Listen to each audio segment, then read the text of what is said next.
Halo semuanya, selamat datang kembali di channel ini. Jumpa lagi dengan saya Vicky Himpong. Semoga kalian semua selalu dalam keadaan yang sehat.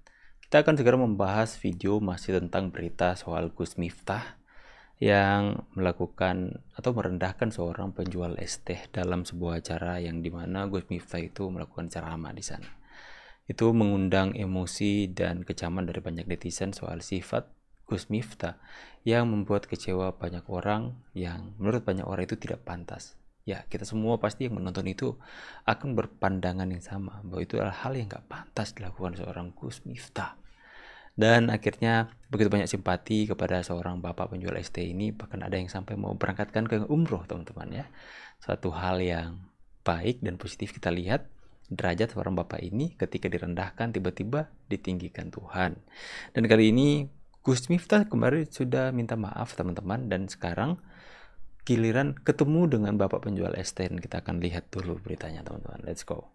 Jakarta yang mau Kang Jakarta karena saya butuh silaturahmi dengan Kang Son Haji es viral. Yang beliau ini sering banget ikut ngaji apa di mana-mana di Purworejo mengikuti sehingga yang saat itu niatnya guyon tapi disalah persepsikan. Tapi apapun itu Abah minta maaf sama Kang Son. Sudah salah maaf Dan gak ngira ya Iya Pak. pendapatmu mau rame. Niatnya guyon malah jadi ketahuan Jawa. Tapi main itu mau. Nah, kita bisa pengajian di sini. Ya, alhamdulillah. Jadi pokoknya tuan rumahnya soal es teh Son Haji. Alhamdulillah oleh ngrawok Yang penting mungkin kanggo es teh. Iya, siap. Oke. Bareng. Kan aku juga bahasa bareng-bareng. Begitu, beliau ini memang betul-betul penjual es teh pengajian spesialis. Jadi ikut kemana-mana ngaji. Jadi kalau dengan candaan aku sama Pak RT. Terima kasih, pokoknya kurang minta pokoknya segera dari jadwal yang dulu datang ke Rento, insya Allah besok ngaji. Amin. Pokoknya tuan rumah menteri beres. Jakarta yang mau. Nah, itulah cara Tuhan untuk mengangkat derajat seorang, sulit kita pahami. Mungkin sebagian orang melihat bahwa hal ini kurang ajar, ini gak sopan, ini gak beradab dan gimana. Tapi kalian harus melihat gambar besarnya. Ya, kita melihat gambar besarnya bahwa ini adalah cara Tuhan untuk mengangkat derajat Bapak ini. Ya, kita lihat the big picture-nya, teman-teman. Seharusnya nih, Bambang ini seru juga. mundur dari jabatan Ketua DPD Jateng. Bambang Pacul melawan. Tidak mampu memenangkan pertarungan Pilpres dan Pilkada di Jawa Tengah. Dia sudah gagal. Halo, bukan Ketua Umum PDIP. Maka bisa dipastikan, 5 tahun lagi kerusakan di Jawa Tengah akan meluas dan bisa menghancurkan partai secara keseluruhan. Sah-sah aja, biasa aja Pak.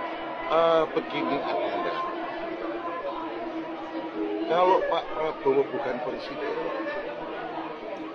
tentu ya biasa saja.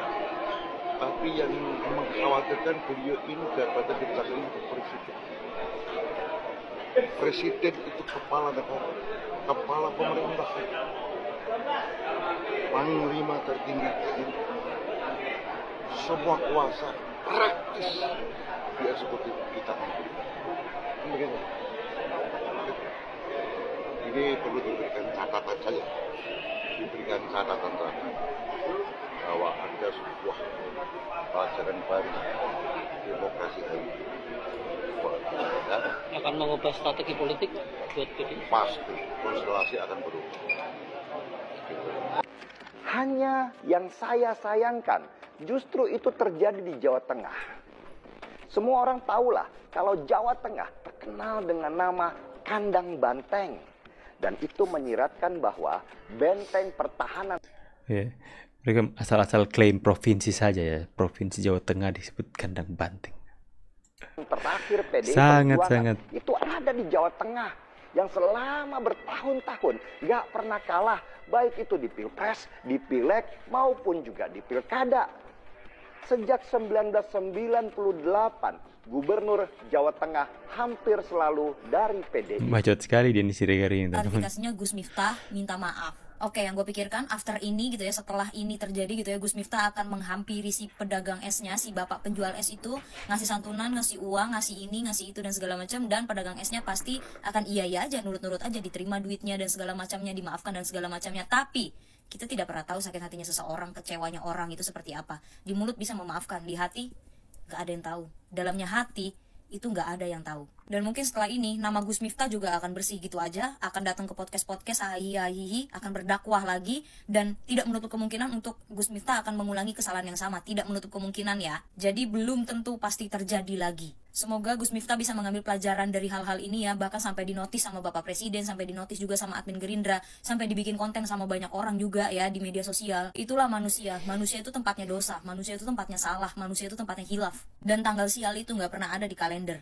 Tuhan itu maha pengampun, Tuhan itu maha memaafkan gitu ya. Tapi permasalahannya, kita manusia yang melihat tayangan video tersebut, kita yang diolok-olok di situ, belum tentu bisa memaafkan 100% sama seperti Tuhan. Dan bilang apa? Bercanda. Oh iya bercanda. Tapi apakah sesuatu hal pencari nafkah gitu ya, seorang pencari nafkah itu pantas untuk dijadikan bercandaan serta olok-olok, bahkan sampai ditertawakan oleh semua jamaah yang hadir di situ, bahkan ditertawakan oleh pendakwah-pendakwah yang ada di atas panggung tersebut?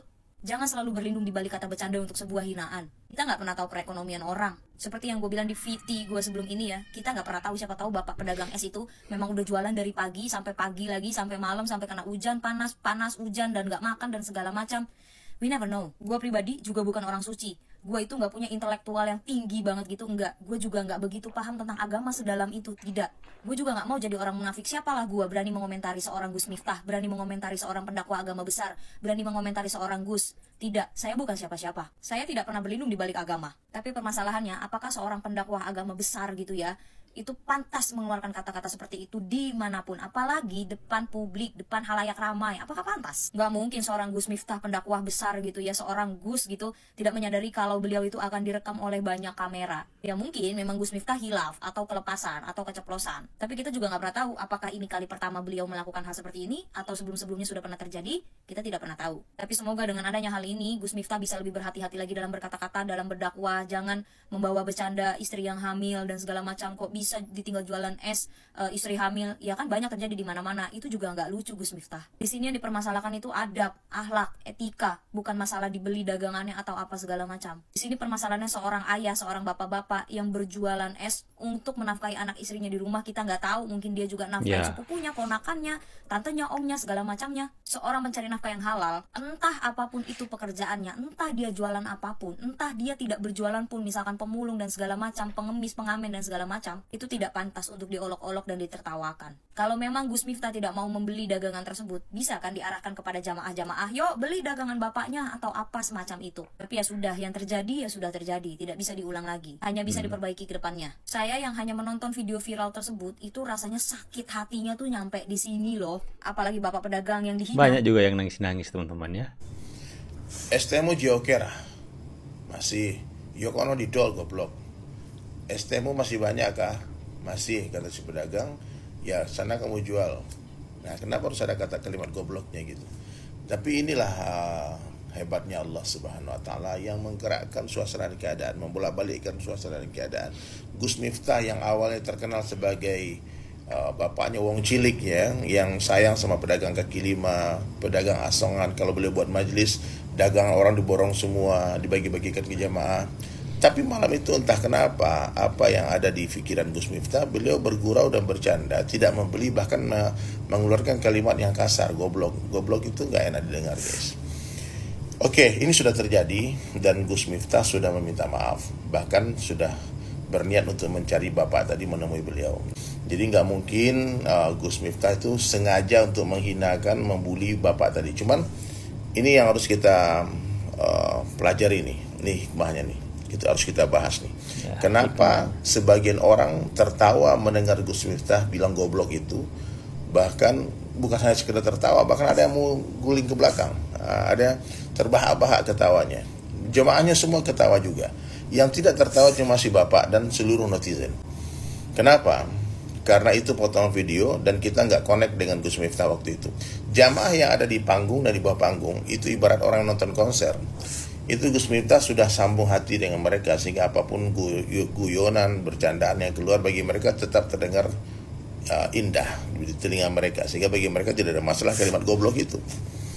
Tapi si bapak nggak connect dengan Gus Miftah, ya, ibarat main gitarnya nggak stem ini. Ketika mereka digenjreng sama Gus Miftah, terdengar nggak enak. Sehebat apapun pemain gitar, kalau dia genjreng gitar yang tidak stem, pasti akan terdengar fals, tidak enak. Nah, jadi inilah kenapa sebagian orang tertawa, sebagian orang marah. Ya kita yang netizen pun tidak connect dengan Gus Miftah. Soal kita nggak connect juga karena tapi secara yang ditampilkan memang dalam Indonesia ini kita kan mengutamakan adab, tapi ya seperti yang selalu saya katakan di beberapa video sebelumnya bahwa kita lihat big picture-nya, gambar besarnya, jangan hanya lihat satu pixel aja, tapi kita harus lihat keseluruhan.